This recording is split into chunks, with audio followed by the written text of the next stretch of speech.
হযরতে নূহের সন্তান আল্লাহর কাছে আবেদন করছে, ওগো মাওলা তুমি আজরাইলকে কেমনে বানাইলা? ওই বান্দাকে একটু দেখা দরকার, তোমার ওই ফেরেশতাকে একটু দেখা দরকার। আল্লাহ পাক ডাক দিয়ে বলছেন, বান্দা আপনাকে নবুয়তের সিল দিয়ে দিয়েছি, কিন্তু আজরাইল দেখার মতো ক্ষমতা আপনাকে দেই নাই। আল্লাহ যদিও নাই, কিন্তু একটু দেখতে চাই। পয়গম্বররা যদি আবেদন করে, ওই আবেদনটাকে মিস হতে পারে? জোরে বলেন, মিস হতে পারে না। দোয়া করলে দোয়া কবুল হয়, আবেদন করলেও আবেদন কবুল হয়। আল্লাহর পয়গম্বর আবেদন করেছেন, আল্লাহ তাআলা ডেকে বলছেন, আপনি দাঁড়ান, আমার ফেরেশতা আজরাইলকে বলি। আজরাইল ফেরেশতা ওই পয়গম্বরের সামনে দাঁড়ায় গেছে।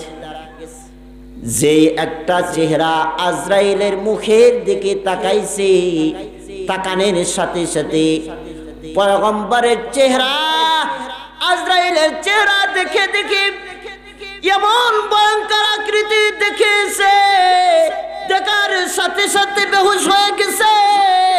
পয়গম্বর 1 ঘন্টা পরে হুঁশ আইছে।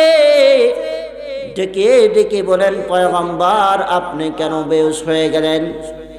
কয়, আল্লাহ আপনি যা বলেছিলেন তাই সত্য, আজরাইল দেখার মতো ক্ষমতা কারো নাই।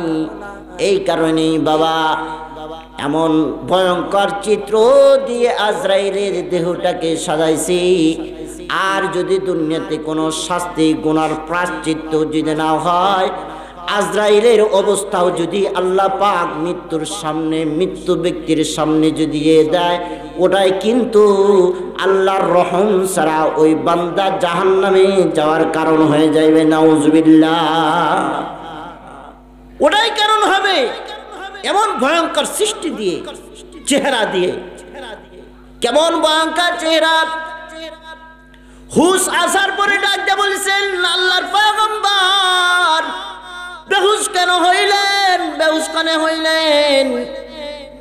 কয়, বেহুশ এই জন্য হয়েছি, তার চেহারার দিকে যখন তাকাইছি, চেহারার থেকে প্রতিটা লোম থেকে আগুনের ঝর্ণা এরকম ভাবে ঝরতেছে। তার দাঁতের ভিতর থেকে আগুনের ফোয়ারা বের হইতেছে। তার লোম এত এত বড় দেখা যাইতেছে, আমি পয়গম্বর দেখেও বেহুশ হয়ে গেছি। এই কারণেই বাবা আজরাইলের ভয়, এমনও বান্দা আছে তারা ভয় করে নাই। ডাকদা বলছে, আজরাইলে ভয় করেন না। কয় না, কেন ভয় করব? আজরাইল যে মাওলার গোলাম, আমিও তো ওই মাওলার বান্দা। সুবহানাল্লাহ। আর আমার জিন্দেগিতে মালিকের ইবাদতের দান্দা। সুবহানাল্লাহ। দর্দ দিল কি ওয়াস